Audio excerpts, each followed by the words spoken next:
Марк Мэнсон. Бәріне қолынды бір сілте, немесе өмірінді жеңілдету өнері. 8 бөлім. Жоқ деп айтудың маңызы. 2009 жылы жиған дүниемнің бір бөлігін сатып, қалғанын сақтау қоймасына апардым да, пәтерімді иесіне өткізіп, Латын Америкасына аттандым. Осы уақытқа қарай кездесулерге қатысты түрлі кеңестер жазылған қарапайым блогымнан азын-аулақ кіріс түсе бастады. Интернетте PDF файлдар мен курстарды сатып, аздап ақша таптым. Алдағы бірнеше жылды шетелде өткізуді жоспарладым. Жаңа мәдени ортамен танысып, өз бизнесімді одан әрі нығайту үшін Азия мен Латын Америкасының бір қатар дамушы елдеріндегі бағаның төмендігін, жалпы өмір сүрудің қолжетімділігін өз пайдама асырғым келді. Бұл шытырман оқиға іздеуші 25 жастағы жігіттің көкейін тескен арман еді. Жоспарым қаншалықты батыл, керемет болып көрінгенімен, мені көшпелі өмір кешуге итермелеген құндылықтарымның бәрі бірдей жақсы болмады. Әрине, менің керемет құндылықтарым болды. Әлемді аралауға деген құлшынысым, жаңа таныстықтар мен мәдениетке қызығушылығым, шытырман оқиғаларды сезіну. Бірақ бәрінің негізінде ұяттың әлсіз көлеңкесі жатқанды. Сол кезде мұны әрең түсіндім. Дегенмен, өз-өзіме толықтай сенім білдіріп, шынайы болғанымда, бойымда қандай да бір жағымсыз құндылықтың бар екенін білер едім. Бойымдағы жаман құндылықтарды байқамасам да, тып-тыныш жерде, оңаша қалған сәттерімде, мен оның бар екенін сезетінмін.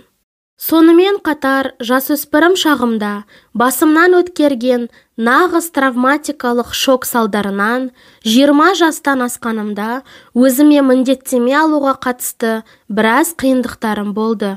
Бірнеше жылымды жасөспірім кезімнен бойыма жабысқан ұяңдығым мен әлеуметтік фобияның орнын толтыруға жұмсадым. Соның нәтижесінде кез келген адаммен танысып, жақын дос болып, тіпті ұнатқан қыздарымды қысылып қымтырылмай-ақ төсек қатынасына көндіре алатын болдым. Мен неге өмірімді бір адаммен, бір ғана әлеуметтік топпен, бір қала, бір ел, немесе мәдениетпен байланыстыруым керек? Егер қалаған жолым ашық болса, неге барлығын көрмеске? Әлеммен жаратылысымның бір екенін сезініп, 5 жылдан астам уақытымды мұхит асып, ел, жер көруге жұмсадым. Осы уақыт аралығында 55 елде болып, 10-даған достар таптым. Көңілдестерім де көп болды. Оларды бірінен кейін бірі тез ауыстырғаным соншалық, тіпті кейбіреулерін басқа елге ұшар алдында-ақ ұмытып кететінмін. Дегенмен, барған елдерімнің ешқайсысында ұзақ тұрақтамадым. Бұл бір түрлі кезең еді. Жихан кезіп, өмірдің дәмін татып, ой-өрісімді кеңейтіп, мазалай бастаған ауыр сезімді басатын жеңіл-желпі қызықтардың жетегінде жүрдім. Дегенмен осының бәрі маған түк мәні жоқ мағынасыз сияқты көрінеді. Рас, мінезімді айқындаған мықты өмірлік сабақтан осы елдерді аралап жүрген кезде өттім. Алайда, дәл осы кезеңде көп уақытым мен күшімді босқа жұмсаған едім. Қазір мен Нью-Йоркта тұрамын. Үй жайым бар. Үйленіп, бір үйдің отағасы атандым. Өмірім ауыз толтырып айтатындай керемет болмаса да, өзіме ұнайды. Жаһан кезіп, басымнан өткерген оқиғалардан түйген басты ойым, абсолютті еркіндіктің өзіндік маңызы жоқ. Еркіндік өмірдің мәнін табуды жеңілдетеді, бірақ басқа жағынан алып қарағанда, онда қандай да бір мағына жоқ. Өмірдің мәні мен маңызын тек баламалардан бас тартып, еркіндіктің өрісін тарылтып, бір жерге, бір дінге, немесе бір адамға адал болған кезде ғана түсінесің. Мұны біраз жылға созылған саяхат кезінде біртіндеп түсіне бастадым. Әдетте, өмірдегі қандай да бір әрекеттерінің сені бақытқа кенелтпейтінін ұғу үшін оларға жете үңілуің керек. Саяхаттарым да мені бақытты ете алмады. Тіпті соңғы 53, 54, 55 елге жасаған сапарым өте әсерлі әрі керемет болғанымен, олардың маңыздылығының ұзаққа созылмайтынын аңғара бастадым. Отанымда қалған достарым үйлі баранды болып, үй-жай сатып алып, мансап қуып, өздерін қызықтырған компанияларға немесе саяси істерге көңіл бөле бастаған кезде мен бір елден екінші елге ұшып қонып жүрдім. 2011 жылы Ресейдің Санкт-Петербург қаласына келдім. Тамағы көңілімнен шықпады. Ауа райы да жаман. Мамырда қар жауды. Қалжыңдап тұрғаным жоқ. Жығылғанға жұдырық болып, жалдаған пәтерім де нашар болды. Барлығы қымбат екен. Жергілікті тұрғындары тым дөрекі, күлімдеп жүрген бірін көрмейсің. Халқының көбі ішкілікке үйір. Бірақ соған қарамастан қала маған ұнады.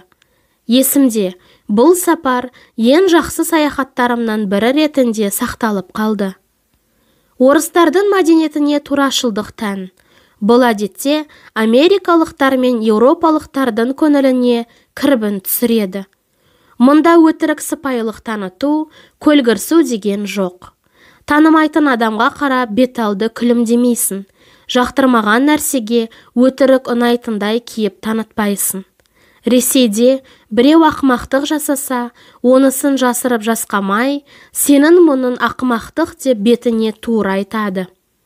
Егер біреу өзін әумесер сияқты ұстаса, оны әумесер деп атайды.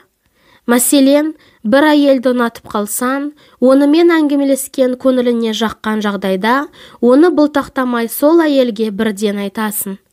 Оның кім екені маңызды емес. Ол досың, мүлде бейтаныс әйел, немесе 5 минут бұрын танысқан танысың болуы да мүмкін. Алғашқы кезде мұндай қарым-қатынас менің көңіліме мүлдем жақпаған еді. Бірде орыс қызымен танысып, кофе ішуге бардық.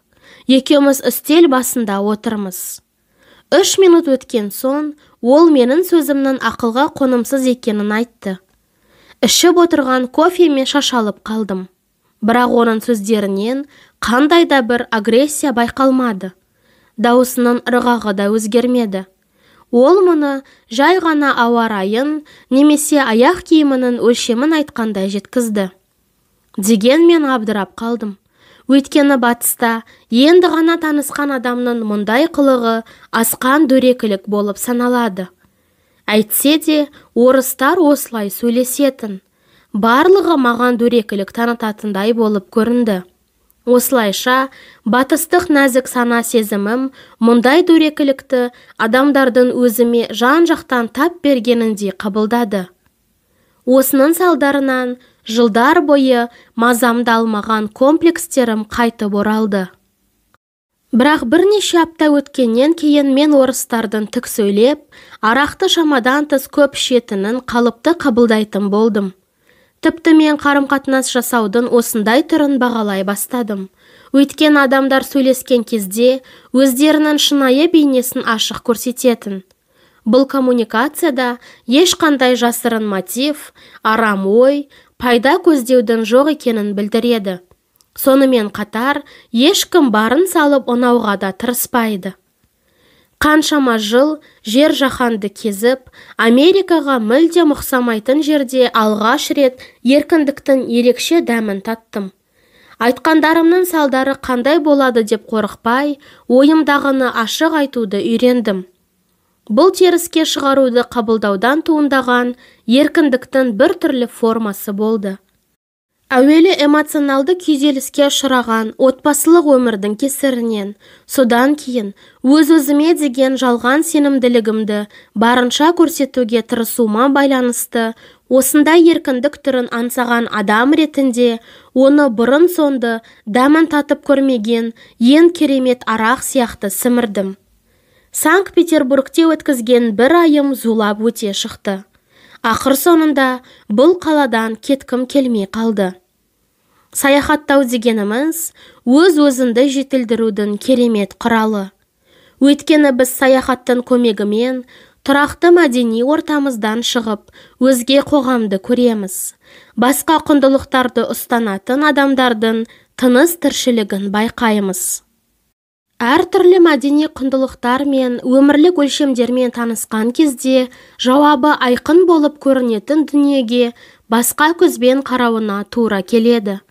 Сонда бәлкім, ұстанған өмір салтым соншалықты жақсы емес шығар деген ойға қаласың. Ресейдегі жағдайға қарап, ағылшындар мен америкалықтардың мәдениетіне тән түкке тұрғысыз жалған мейірбандық туралы ойлануыма тура келді. Мен өзімнен, ұстанымдарымыз қарым-қатынасымызды нашарлатып, бір-бірімізге сенбеуге итермелемей ме деп сұрадым. Бір күні осы мәселені орыс мұғалімімен талқыладым. Оның бір қызықты теориясы болды.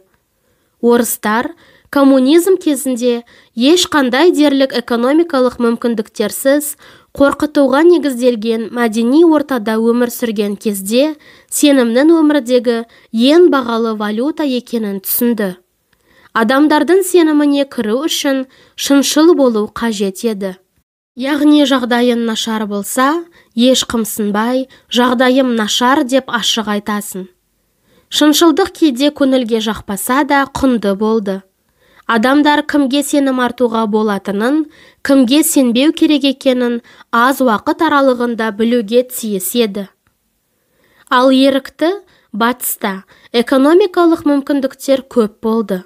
Олардың көп болғаны сонша, адамдарға өздерін шынайы ұстағаннан гөрі жалған болса да, белгілі бір имиджі қалыптастырған тиімділеу еді.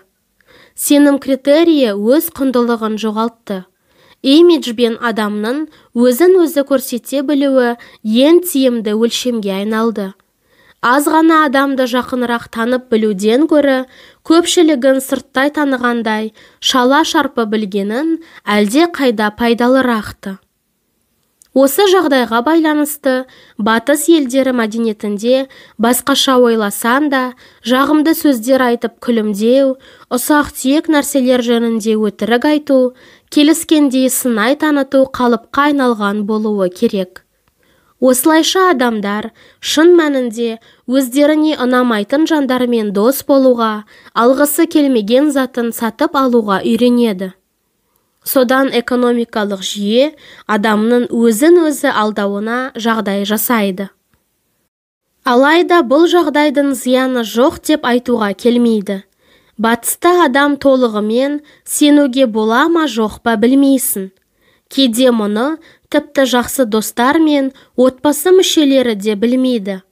Батыс елдерінде адамдар басқалар өздерін қабылдауы үшін толығымен қарым-қатынас жасап отырған адамның көңілінен шығудың маңызы зор деп есептейді.